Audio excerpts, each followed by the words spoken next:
I've seen the industry change from dragging nets by sail to power, dredges by power with winches that pulled them up, you know, into double rigs, then big steel double rigs, big boats that could travel over the ocean. Most of them was refrigerated, you know. I've seen just about every aspect of my life in the fishing industry. The seafood industry is changing. It's changing dramatically. At one time, every piece of property along the waterfront, along the Biloxi Peninsula, was occupied by a seafood processing plant. And I worked for Antisich Cannon Company. They had a place right here at the foot of Oak Street. Then there was a Marvis, and there was a Dejon Packing Company, L.G. Moore, and Dubas and Wenzel, and a Calusas, and a Seacoast Packing Company. And right around the corner, the C.C. Crusoe Canning Company. And all the way back into the Back Bay, Biloxi Canning Company, Southern Shellfish Company. But I worked for 40 years for Leckich and Feld Seafood Company.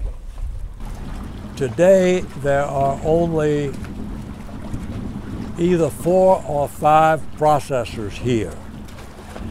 It's a sad thing, but approximately 90% of the shrimp that are consumed in the United States are imported. And our government has not helped. This thing they call free trade is not free. It's costing American jobs and a lot of people's livelihoods. Today, we've got seasons, we've got gear requirements, we've got size limits, we've got reductions on bycatch and things of that sort.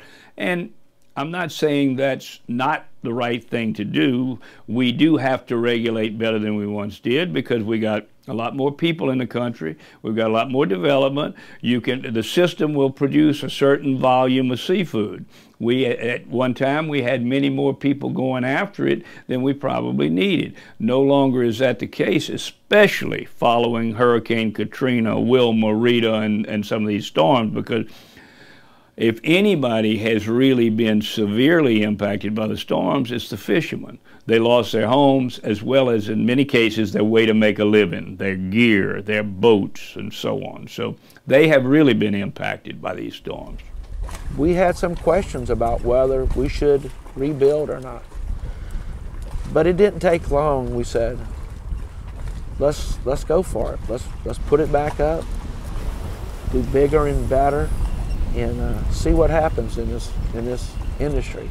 So we took another big risk, and we hope and pray that this risk, it's too early to tell, but we hope that my children will be here and my brother's children will be here saying that we did the right thing when we did this. So it's been good and bad. And my grandfather and my father give us the strength that we need to carry on because they never gave up. It's never been easy. It's not easy now when you do it. But I learned a long time ago, there's nothing in this world that's good. It's easy.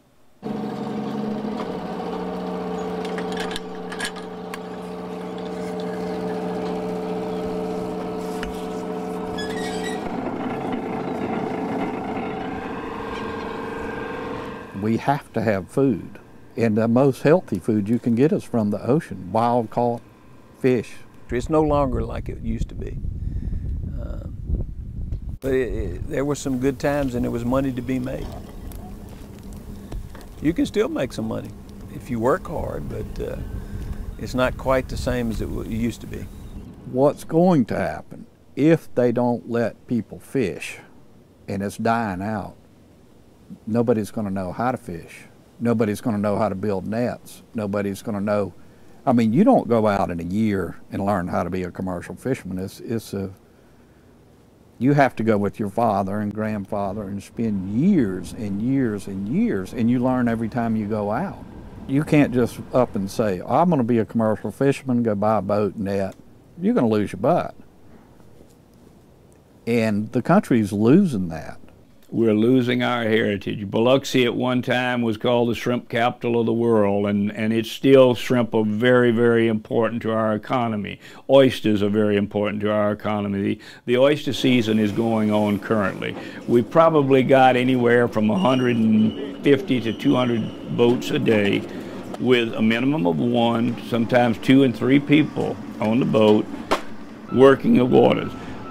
Conservatively, they're probably bringing in anywhere from 2,000 to 3,000 plus sacks of oysters a day. If you put a $20 per sack on it, that's several $1,000s a day. And that's the low value. That's the value to the fisherman. When you enter that into the whole economy of the seafood market, you can see the impact that's having on the local economy.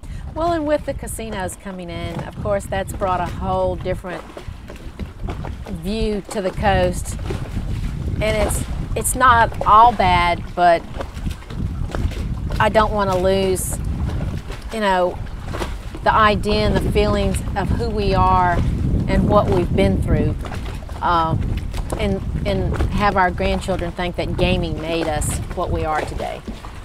It wasn't. It's the seafood industry and the wonderful people that made us what we are today. I remember this Dolph for some reason. I think he did a little shrimping, but not much. And then that's Kobler, old man Kobler. That's Frankie Julius. That's Francis Kovacevic. And you know, when you see the pictures, always reminisce back in those days. Like I'd like to say, everybody knew everybody. It was hard work. I think the parents, we had discipline, and they had like 2 things: hard work and being honest. That's true.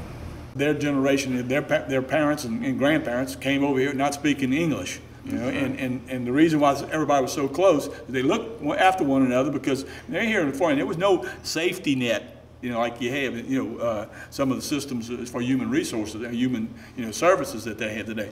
Yeah, you either made it or you went hungry, and so I mean, the only way to do it is be close and be wise, and like you said, integrity was the main thing. Today, you know, with the markets the way they are and the economy the way it is, we have great concern. But we've been through this before, and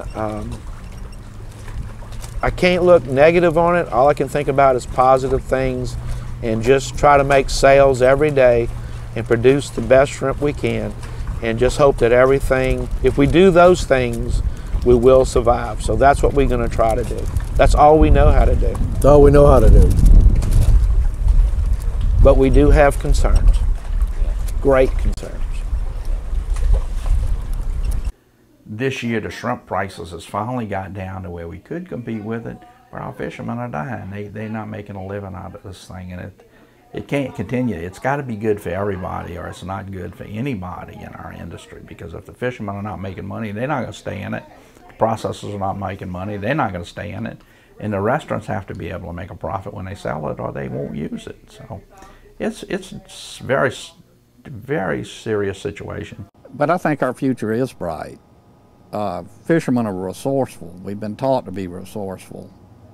And we're going to find a way regardless of what's thrown at us. I mean, we've fought very bad storms, weather-wise, and we can handle the storm that's happening right now. Just got to be determined.